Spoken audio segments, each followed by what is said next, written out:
এদেশ মুসলমানদের দেশ, এদেশের জাতীয় সঙ্গীত হবে মুসলমানদের রচিত। কথা বলেন ঠিক কিনা?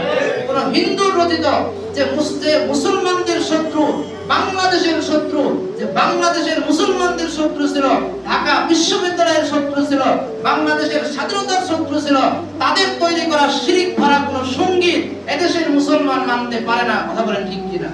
ইতিহাস পড়তে হবে আপনাকে।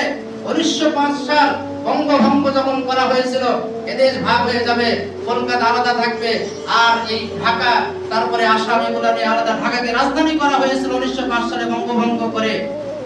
হিন্দুরা, ভারতের হিন্দুরা এটা মেনে নিতে পারে নাই, কারণ যদি মুসলমানদেরকে আলাদা প্রদেশ দেওয়া হয়, ঢাকা যদি রাজধানী হয়, তাহলে মুসলমানদের উন্নতি হবে।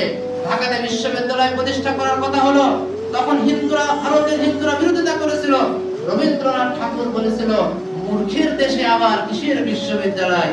এরপরে তাদের বিরোধিতার কারণে 1911 সালে এসে ব্রিটিশ সরকার বাধ্য হলো, বঙ্গভঙ্গ রদ হলো, আবার এবার বাংলা হয়ে গেল। মুসলমানের উন্নতি হলো না, ঢাকা রাজধানী হলো না, ঢাকা বিশ্ববিদ্যালয় বাদ হয়ে গেল। বহু চেষ্টার পরে, হিন্দুদের এত বিরোধিতার পরেও 1921 সালে ঢাকা বিশ্ববিদ্যালয় প্রতিষ্ঠা হলো। এত দেরি হলো কেন? এই দাদাবাবুদের বিরোধিতার কারণে। কথা বলে ঠিক।